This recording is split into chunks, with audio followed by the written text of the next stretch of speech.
குர்ஆனும் ஹதீஸும் தானே மார்க்கம், இதில் எப்படி சஹாபாக்கள் வந்தாங்கங்கிறது.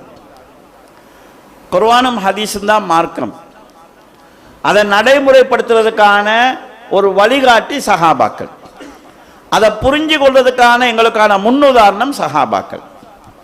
குர்ஆன் ஹதீஸை ஒரு ஆலிம் சொல்வதை அடிப்படையாக கொண்டு பின்பற்றது நல்லமா, ஒரு ஜமாத் சொல்ற அடிப்படையாக வச்சு பின்பற்றது நல்லமா, அல்லது ஒரு இமாம் சொல்வதை அடிப்படையாக வச்சு பின்பற்றது நல்லமா, அல்லது சஹாபாக்கள் புரிந்து கொண்ட அடிப்படையில் வச்சு பின்பற்றது நல்லமா? சஹாபாக்களை பொறுத்தளவில் ரலியல்லாஹு அன்ஹும், அல்லாஹ் அவர்களை பொருந்திக் கொண்டான் என்று குர்ஆன் உத்தரவாதப்படுத்துது. சஹாபாக்களை பொறுத்தளவில் குல்லம் வஅதல்லாஹில் ஹுஸ்னா, பத்துக்கு மக்காவுக்கு முன்னால் இஸ்லாத்தை ஏற்றவர்களுக்கும் பின்னால் இஸ்லாத்தை ஏற்றவர்களுக்கும் அல்லாஹ் சொர்க்கத்தை கொண்டு வாக்களிக்கிறான் என்று அவர்களை சொர்க்கவாதி என்று குர்ஆன் வாக்களிக்குது. நாங்க விரும்பி இருக்கக்கூடிய மௌலவிகளுக்கு அல்லாஹ் பொருந்தி கொண்டான் ஒரு நற்சான்று இருக்குதா? நாங்க இருக்கக்கூடிய ஜமாத்துகளுக்கு அல்லாஹ் பொருந்தி கொண்டான் என்ற நற்சான்று இருக்கிறதா? நாங்க பின்பற்ற விரும்புகிற தரீகாக்களுடைய சேகுமார்களுக்கு அல்லாஹ்வுடைய பொருத்தம் இருக்குது என்கிற நற்சான்று எங்களுக்கு இருக்கலாம், இல்லாமலும் இருக்கலாம். ஆனா இருக்குதுன்னு நம்ம தெளிவா சொல்லலாம் சஹாபாக்களுக்கு மட்டும். எனவே இவங்களுடைய ஈமானுடைய நிலைமை என்ன, இஹ்லாசுடைய நிலைமை என்ன, விளக்கத்தினுடைய நிலைமை என்ன, உள்நோக்கம் என்ன என்கிறது தெளிவா தெரியாத ஆலிம்கள் குர்ஆனுக்கும் சுன்னாக்கும் கொடுக்கிற விளக்கத்தை விட அல்லாஹ்வால பொருந்தி கொள்ளப்பட்ட சஹாபாக்களுடைய நிலைப்பாடு என்கிறது பாதுகாப்பானதா இல்லையா? எனவே குர்ஆனுக்கும் ஹதீஸுக்கும் தனிநபர்களுடைய விளக்கத்தை விட சஹாபாக்களுடைய விளக்கம் முன்னிலைப்படுத்தப்பட வேண்டும். அப்படி படுத்தினால்தான் எங்களுக்கு நாங்க ஈமான பாதுகாத்துக் கொள்ளலாம். கருத்து முரண்பாடான விஷயங்களில், குர்ஆன் சுன்னால நேரடியாக சொல்லப்படாத விஷயங்களில் நபித்தோ இந்த ரீசன் எல்லாம் நியாயம், இப்படி இப்படி எல்லாம் இருக்குது, இப்படி இருக்குது, அவங்களை தான் முற்படுத்தணும் என்ற மாதிரியான ரீசன்கள் சொல்றாங்களே, அதெல்லாம் நியாயமான விஷயங்கள். ஆனால் இமாம் ஷாஃபி சொன்னது போன்று குர்ஆன்லையும் ஹதீஸ்லயும் நீங்க தேடி பார்த்தீங்க என்று சொன்னால், குர்ஆன்லையும் சுன்னாலையும் நேரடியாக சொல்லப்பட்ட செய்திக்கோ மறைமுகமாக சொல்லப்பட்ட செய்திக்கோ எதிலும் ஒரு நபித்தோழருடைய கருத்தை முற்படுத்துவது போன்ற எந்த ஆதாரமும் இல்லை. அதுதான் நேர்மையா யாருக்கு முடிவு வரலாம். குர்ஆன்ல நீங்க எடுத்தாலும் சரி, ஹதீஸ்ல எடுத்தாலும் சரி, யாரும் தெளிவான ஆதாரங்கள் அதற்கு முன்வைக்கவே இல்லை. இமாம் இப்னுல் கய்யிம் ஜௌஸியா அவர்கள் இலாமுல் முவக்கின் என்ற நூல்ல 40 சச்ச ஆதாரம் வைக்கிறார். 40 சச்ச ஆதாரங்கள் வைக்கிறார். 48 47 நினைக்கிறேன். 48மே நிறைய இஸ்லாமிய அறிஞர்கள் வந்து இதுல ஆதாரமே இல்ல, சிறப்போடு சம்பந்தப்பட்ட விஷயங்கள், பின்பற்றுதல் என்றதுக்குரிய எனது ஆதாரங்கள் அதில் இல்லை. அவர்கள் எங்களை விட எவ்வளவு அறிவில்லை, எல்லா விஷயத்திலும் உயர்ந்தவர்களாக இருந்தாலும் பின்பற்றுதல் என்பதற்குரிய ஆதாரங்கள் அதுல இல்லை.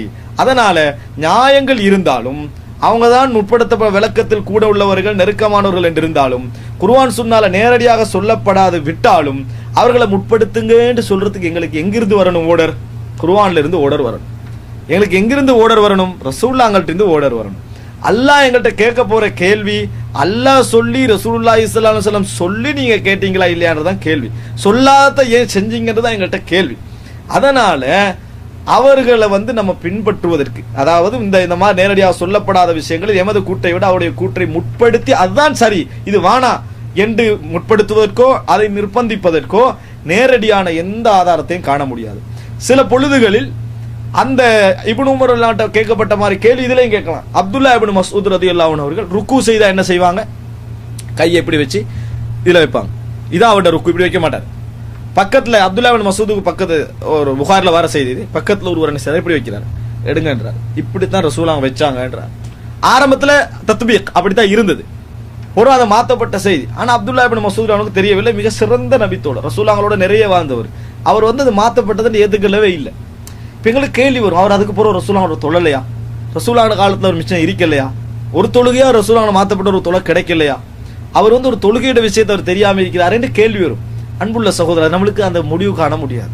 நம்ம இப்ப அப்படித்தான் செய்வோம், ஏன்னா ஹதீஸ்ல தெளிவா வந்திருக்குது. அதே நேரத்துல ஒரு விஷயம் அதல்ல, இது வந்து அதுக்குரிய மசாலா. நான் உதாரணம் காட்டினதுக்கு இது வந்து நேரடியா வராத செய்தி உள்ள மசாலா இல்ல. உதாரணம் காட்டுறதுக்குன்னா அப்துல்லா இப்னு மஸ்ஊத் எங்களுக்கு அந்த கேள்வி எல்லாம் உண்டாகுது, தெரியாம இருக்க வாய்ப்பில்லையே அப்படி என்ற ஒரு கேள்வி உண்டாது. இப்ப உமர் ரலியல்லாஹு அவங்க நேரடியாக நடக்குது, அம்மார் பின் யாசிர் அவங்களோட நடந்த சம்பவம் மறந்துட்டார், அவரோட நடந்ததை மறந்துட்டார். அப்ப இப்படியான வாய்ப்புகள் நபித்தோழர்களுக்கு இருக்கிறது. மாற்று கருத்து கொள்றது, தெரியாம ஒன்று விஷயத்தை மறந்துடுறது, இது போன்ற ரீசன்கள் இருப்பதனாலையும் அது மாத்திரமல்ல, குர்ஆன்லையும் சுன்னாலையும் எங்களுக்கு ஓர்டர் ஒன்று வரல. மிக மிஞ்சி போனா 2 செய்திகளை முன்வைப்பார்கள். ஒன்று அல்லது அல் முஹாஜிரூன் அதாவது அஸ்ஸாபிகூனல் அவ்வலூன மினல் முஹாஜிரீன வல் அன்சார் வல்லதீன தபஊஹும் பிஇஹ்சானின், அதாவது யாரெல்லாம் அவர்களோட இந்த நபித்தோர்களை பின்பற்றுகிறார்களோ, முஹாஜிர் அன்சார்களை பின்பற்றுகிறார்களோ, இஹ்சானோடு பின்பற்றுகிறார்களோ என்ற செய்தியை முன்வைப்பார்கள். நான் உங்களுக்கு விளங்கப்படுத்தி காட்டினேன். இஹ்சானோடு பின்பற்றுவதில் நபித்தோழர்களும் வராங்க, நபித்தோழர்கள் இஹ்சானோட பின்பற்றிக்கிறாங்க. காலித் இப்னு வலீத் முஹாஜிர்களை பின்பற்றணும். அப்ப அதனால அந்த செய்தி எங்களுக்கு ஒரு ஆதாரம் அல்ல. அதுல பின்பற்றுதல் என்றது என்ன? அவங்க லா இலாஹ இல்லல்லாஹ் முஹம்மது ஸல்லல்லாஹு அலைஹி வஸல்லம் சொல்லி இஸ்லாத்தை ஏத்துக்கின்றாங்க. எவங்க பின்னால லா இலாஹ இல்லல்லாஹ் முஹம்மது ரசூலுல்லாஹ் சொல்லி முறையாக இஸ்லாத்துக்குள்ள வராங்களோ அவங்கள பின்பற்றினாங்க. ஆனா இஹ்சானோட பின்பற்றணும். நபித்தோழர்களை குறை சொல்லாம, அவர்களை கிண்டல் செய்யாம அப்படி பின்பற்றணும். அதுல தெளிவான ஒரு ஆதாரம் அதுல இல்லை. அதே போல என்னது, அலைக்கும் பி சுன்னதி வ சுன்னத்தில் குலஃபாஇர் ராஷிதீன் அல் மஹ்தியின், ஏண்ட சுன்னத்தும் குலஃபாஇர் ராஷிதீன்கள் மஹதியுடைய குலஃபாஇர் ராஷிதீன் அல் மஹதியினுடைய சுன்னத்துகளை பின்பற்றுங்கன்னு வரும். இதுலயும் அவங்கள 4 பேரும் சேர்ந்து ஒரு விஷயத்தை, அதாவது நேரடியா சொல்லப்படாத ஒரு விஷயத்துல செஞ்சுட்டாங்கன்னு சொன்னா அதுதான் ஹக்காக இருக்கும் என்பதற்கான எந்த ஆதாரமும் இல்லை. அவருடைய சுன்னத்தை பின்பற்றுங்கள் என்ற செய்தி இருக்குதானே, தெளிவாக உங்களுக்கு விளங்கலாம். ரசூலுல்லாஹ்வோட காலத்துக்கு பின்னால ஆட்சி முறைகளில் சில வழிமுறைகள் அவங்ககிட்ட கிடைக்குது, விளங்கிட்டா? அந்த வழிமுறை ரசூலுல்லாஹ்வோட சுன்னத்தை பின்பற்றி அவருடைய சுன்னத்தை பின்பற்றுவதுன்னா அதுதான் ஆட்சி முறைகள். சில வழிமுறைகள் அவருடைய ஆட்சியால கிடைக்காது. அபூபக்கர் வேற, உமர் வேற, உஸ்மான் வேற, அலி ரலியல்லாஹு வேற, ஒவ்வொன்றும் வித்தியாசமான வழிமுறைகள் எங்களுக்கு கிடைக்குது. ரசூலுல்லாஹ் சொன்னாங்க, அதுக்கு உத்தரவாதம் அளிச்சிட்டு போறாங்க. மின்ஹாஜுன் நபுவா, நபித்துவத்தின் அடிப்படையில் தான் நம்மளோட கிலாபத் இருக்கும் அப்படின்றாங்க. நபித்துவத்தின் அடிப்படையில் நம்மளோட கிலாபத் இருக்கும் இன்னொரு செய்தியில. எனவே அதை பின்பற்றுங்க ரசூலுல்லாஹ் சொல்றாங்க. எனவே கலீஃபாவாக கிலாபத்துக்குள்ள வாரவங்க அதை ஃபாலோ பண்ணணும் என்ற செய்தியை தவிர மற்ற நபித்தோழர்களை எல்லாம் இதுல பின்பற்றுங்கிறதுக்கு எந்த விதமான செய்தியும் இல்லை. அப்படியே பின்பற்றுங்கன்னு வந்தால் 4 பேரும் சேர்ந்து ஒரு முடிவு எடுக்கிற மாதிரி மசாலாவாக இருக்கணும். 4 பேரும் சேர்ந்து ஒரு முடிவெடுத்த ஒரு மசாலாவை காட்டவே இயலாது. அதனால் அன்புள்ள சகோதரர்களே, ஆதாரமாக முன்வைக்கப்படுகின்ற இந்த செய்தியும் வலுவானதும் அல்ல, அதில் அந்த கருத்தும் இல்லை. கூடுதலா சிறப்பு என்கின்ற செய்திகளை தான் என்ன செய்கிறார்கள், முன்வைக்கிறார்கள். எனவே நேரடியான மஸ்லாவோ மறைமுகமான மஸ்லாவிலேயோ இமாம் ஷாஃபி அவர்கள் சொல்வது போன்று, இமாம் அஹ்மது பின் ஹம்பல் கருத்திலையும் இருப்பது போன்று, இன்னும் இஸ்லாமிய அறிஞர்கள் நிறைய உள்ளவர்களும் மறைமுகமான நேரடியாக சொல்லப்படாத மஸ்அலாக்களிலும் குர்ஆன் சுன்னால வரவில்லை, நேரடியாக வரவில்லை என்றாலும் நமது இஜ்திஹாத், நம்ம முயற்சி, அவர்களோட கருத்துக்களை ஆய்வு செய்யலாம். நமது இஜ்திஹாத் செய்து நம்மளுக்கு தெளிவான ஒரு முடிவு வழங்குமாக இருந்தால் அந்த முடிவைத்தான் நம்ம பின்பற்றணுமே ஒழிய அவர்களுடைய முடிவை பின்பற்ற வேண்டும் என்று யாரையும் நிர்பந்திக்க முடியாது. இந்த முடிவு தான் சரியானது. அதற்கு காரணம் குர்ஆன் சுன்னா அனைவரும் விளங்குகின்ற அமைப்பில் எங்களுக்கு முன்னால வைக்கப்பட்டிருக்கிறது. அது மாத்திரமல்ல, குர்ஆன் சுன்னாவில் நேரடியாக எந்த ஒரு இடத்திலும் நபித்தோழர்களை இந்த மாதிரி விஷயங்களில் பின்பற்றுங்கள் என்று சொல்லப்படவில்லை என்பதுதான் இதற்கு மிக முக்கியமான உதாரணமாக என்னது, ஒரு சஹாபி ஒரு கருத்தை சொல்றாரு, குர்ஆன்லையும் சுன்னாலையும் நேரடியாக சொல்லப்படல, மறைமுகமாக புரிஞ்சு கொள்கின்ற வண்ணம் குர்ஆன் வசனங்கள் எப்படியும் இருக்கும். இந்த குர்ஆன்லையும் சுன்னாலையும் சொல்லப்படாத ஒரு விஷயம் உலகத்துல நேரடியாக சொல்லப்படாட்டியும் மறைமுகமாக சொல்லப்பட்டிருக்கு. நேரடியாக சொல்லப்படாத ஒரு விடயம், 2 விஷயங்களை வச்சு புரிந்து கொள்ளக்கூடிய ஒரு விடயத்தை நம்ம ஒன்று புரிஞ்சு கொள்கிறோம்.